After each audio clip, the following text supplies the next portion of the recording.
Reid. Quarterback of all time. I don't think he gets enough credit. Like you look at the NFC Championship with the Eagles, and then he 6 times in a row with the Chiefs. I don't Right. think that's ever been happened outside of Bill Belichick. It's never really happened like that. This dude is always in the number one, number two spots. Like every year he's there.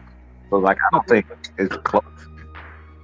And I mean, just think about with the Chiefs, he has only missed the playoffs once. He's only had less than 10 wins in a season once in all this time here. And it was his second year here. So ever since 2015, and even that year, it's that's one of my favorite seasons. We were 1-5. Jamal Charles got hurt.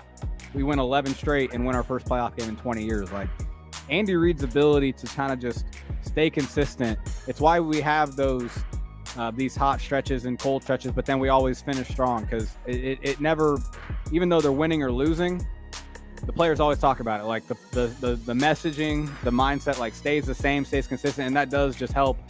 As the games get harder, it's still the same, and that's why they're able to step up at big moments. So yeah, I think.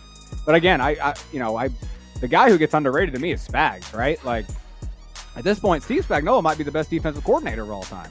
Like yeah. I think he could be in that in terms of like a guy that's only a defensive coordinator that's not known for his head coaching ability. Yeah. I mean, But remember, Spags is what Jim Johnson was when Andy Reid was in Philadelphia.